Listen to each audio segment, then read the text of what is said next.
Саламатсыздар, урматтуу Чалкан медиа каналынын көрөрмандары, өлкөбүздө алынган акыркы сааттагы жаңылыктар менен сиздерди тааныштырабыз.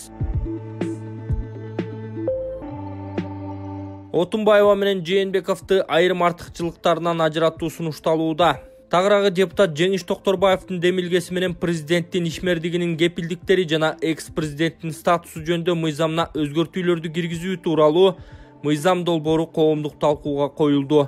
Депутаттын айтымында мыйзам долбоору бюджеттик каражаттарды рационалдуу колдонууга багытталган. Документте төмөндөгүдөй артыкчылыктардан ажыратуу сунушталууда.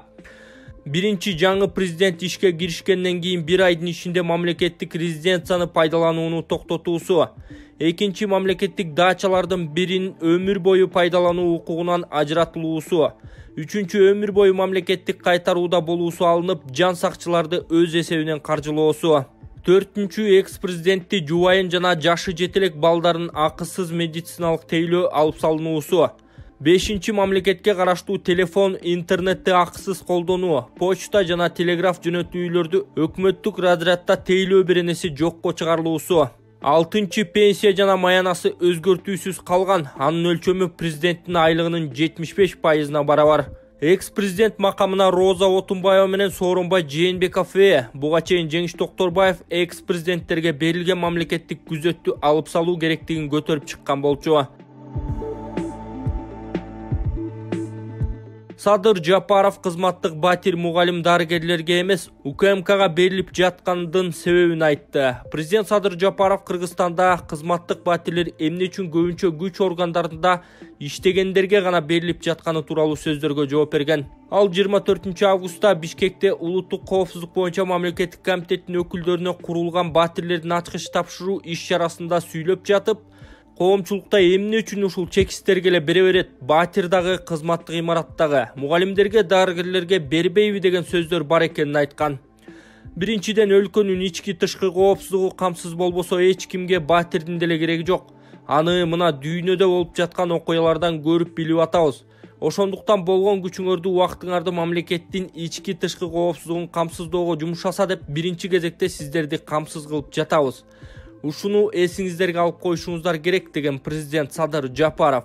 Президент мамлекет мындан арыда мугалимдерди жана медицина кызматкерлерин жеңилдетилген турак жай менен камсыздоого дыккат көңүл бурарын белгилеп, жакшыртылган ипотекалык программа 1 жылга жакын убакыттан бери иштеп жатканын, анын алкагында тиешелүү мүмкүнчүлүк бар экенин кошумчалаган. Коомчулукта соңку жылдары Кыргызстанда мамлекеттин эсебинен курулган батирлер көбүнчө айлыгы чектелүү мугалим, дарыгерлерге эмес, күч кызматкерлерине берилип жатканы сынга кабылып келет. 24 августта ачкычы тапшырылган үйлөр 1,5 жылда курулганын, алар 306 үй бүлөгө эсептелингенин президенттин басма сөз кызматы билдирген. Кумтөргө сырттан башкаруу токтотулуп, бөлтүрккө отчет берүү буйругу берилди. Министрлер кабинетинин төрагасы Акылбек Жапаров Кумтөр Голд компания ишканасынын сырттан башкаруунун тартибин жокко чыгарган буйрукка кол койду. Бул тууралуу аталган компаниянын басма сөз кызматы кабарлаган. Документке Улуу көчмөндөр мурасы улуттук холдинги жана анын жетекчиси Теңиз Бөлтүрк 2 апта ичинде 2 жылда жасалган иштери тууралуу отчет бериши керектиги белгиленген. 23 августта эсеп палатасынын тийиштүү текшерүүлөрүнө байланыштуу Кумтөр компаниясын буга чейин жетектеп келген Теңиз Бөлтүрк жана ишкананын финансылык директору Рыспек Токтогулов ээлеген кызматынан четтетилген. Текшерүүнүн жыйынтыгында финансылык мыйзам бузулуулар болгону, күйүүчү майлоочу майлар, тамак-аш, тетиктер жогорку баада сатылып алынганы аныкталган. Башкы прокуратура Кумтөрдү текшерүү баштаганын 24 августта Азаттыкка ырастаган. Центре Голд компаниясы башкарып келген Кумтөргөнү Кыргызстандын бийлиги 2021 жылдын май айында өз карамагына алган. Кийин Центре Голд компаниясынын директорлор кеңешинин мурдагы мүчөсү Теңиз Бөлтүрк Кумтөр Голд компания ишканасына убактылуу сырттан башкаруучу болуп дайындалган. 2022 жылы февралда ишкананы убактылуу тышкы башкаруу укугу жаңы түзүлгөн Улуу көчмөндөр мурасы улуттук холдингине берилген. Ошол эле кезде Бөлтүрк Улуу көчмөндөр мурасы улуттук холдингинин жетекчиси бойдон калды.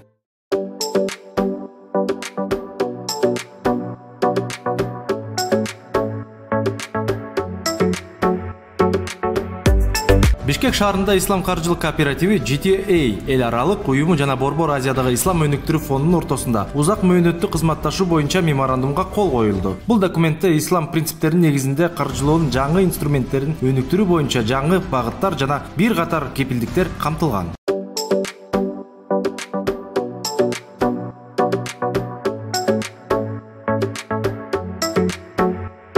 Шарияттык негизинде каржылоонун бул түрү үстөк пайыз алууну четке кагуу менен эң ыңгайлуу шарттардын негизинде материалдык же экономикалык маселелерди чечкенге өбөлгө түзүп, карапайым калктын максаттары ишке ашырууга чоң мүмкүнчүлүктөрдү ачат. Адистердин айтымында мындай механизмдер дүйнөлүк практикада кеңири колдонулуп, ийгиликтерди жаратууда. Андыктан ислам каржылоонун жайылышы бул чоң пайыздагы насыяларга байланган мезгилдин тарыхта калышы деп айта алабыз.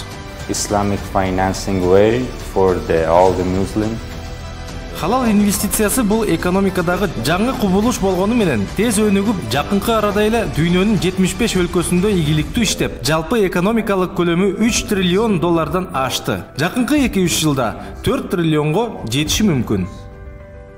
Борбор Азия мамлекеттеринин арасынан Кыргызстан ислам каржылоонун принциптери биринчилерден болуп колго алып, жигердүү ийгиликтерге жетишип жаткан IDF фондунун жетекчиси баса белгилөөдө.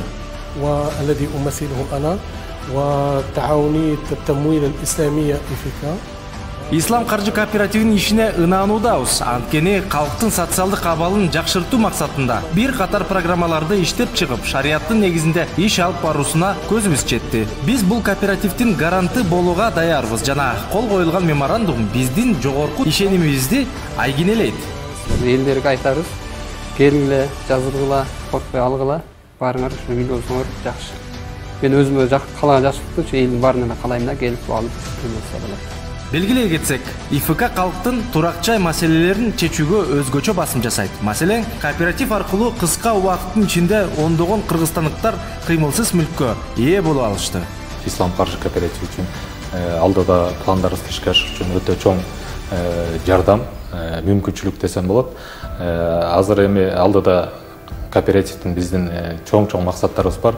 Элибизди турак жай менен камсыз кылуу, бизнесине жардам берүү, автоунаа менен ошолордун баарына бул азыркы бүгүнкү келишим, меморандум өтө чоң жардамын тийгизет деп ишенем.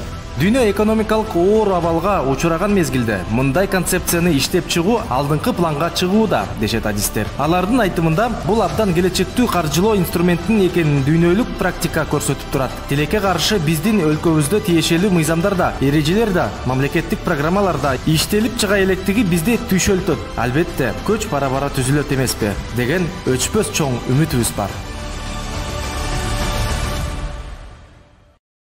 Башкы прокуратура Бакиев боюнча Беларуска өтүнүч кат жолдоду. Кыргызстандын башкы прокуратурасы Беларустун башкы көзөмөл органына өлкөнүн качкын президенти Курманбек Бакиевке карата аскердик соттун өкүмүн таануу жана аткаруу боюнча өтүнүч кат жолдоду. Бул маалыматты башкы прокуратуранын басма сөз кызматы Азаттыкка ырастады. Маалыматка караганда мурдагы президентти жоопко тартуу өтүнүчү менен Беларуска 4 өтүнүч жөнөтүлгөн. Беларус тарап Бакиевди саясий себептерден улам куугунтукка алды деп эсептеп, аны экстрадициялоодон дагы бир жолу баш тартты. Беларустун жогорку соту арызды канааттандыруудан баш тартты. Алар анын соттолушун саясий себептерден улам куугунтук катары баалашкан деп билдирди Кыргызстандын башкы прокуратурасы. Курманбек Бакиев 2005 жылдагы март инкылабынан кийин бийликке келип, 2010 жылдын 7 апрелинде 87 адамдын өмүрү кыйылган элдик толкундоодо кулатылган. Бакиев жакындары менен чет өлкөгө качып кеткен. Өзү ушул тапта Беларуста баш калкалап жүрөт. Башкы прокуратуранын маалыматы боюнча анын жеке өзүнө жана жакындарына каршы 10го жакын факт боюнча айып тагылган. Мурдагы президент өзү сыртынан соттолуп 30 жылга эркинен ажыратылган. Негизги айыптоо 2010 жылдын 7 апрелинде Бишкектин Алатоо аянтында адамдар өлтүрүлүп, жараат алгандар боюнча тагылган. Бир тууган иниси Жанаш Бакиев жана кенже уулу Максим Бакиев өмүрүнүн аягына чейин кесилген. Тун уулу Марат Бакиев 30 жылга соттолгон. Бакиевтер коюлган айыптарды эмнегедир четке кагып келет. Улуттук коопсуздук боюнча мамлекеттик комитеттин төрагасы Камчыбек Ташиев 15 июнда Новые лица басылмасына курган маегинде азыркы бийликтин Бакиевтерди реабилитация кылуу ою жок экенин билдирген. Бирок мурдагы президенттерди реабилитация кылгысы келсе, эл гана качандыр бир кезде кыла алат деп айткан. Июль айынын башында Жаңы Ордо гезитине берген маегинде Бакиев өзүнө карата козголгон кылмыш иштери боюнча суроолорго онлайн аркылуу жооп берүүгө даяр экенин билдирген. Сыймык Жапыкеевдин бийди тытып бийлегени талкууга алынууда. Финансылык полициянын мурдагы башчысы Сыймык Жапыкеевдин бийди тытып бийлеген соц тармакта талкууга алынууда. Азырынча видеонун качан жана кайсы жерде тартылганы белгисиз.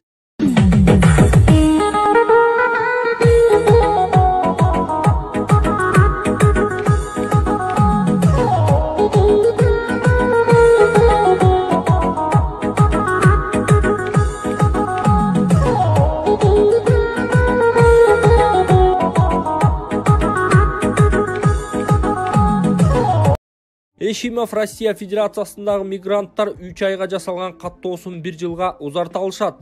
Замандаш ассоциациясынын өкүлү Руслан Эшимов Россиядагы турак жайы бар кыргызстандыктарды коркпой эле мекендештерди каттоого ала берсе болорун, буга мыйзам жол берерин айтты. 3 айга жасалган кирди чыкты каттоосу ишке кирген соң 1 жылга узартылат. Андыктан жумушка расмий орношууга аракет кылуу зарыл. Бул тууралуу Руслан Эшимов Спутник Кыргызстан радиосуна маек куруп жатып билдирген.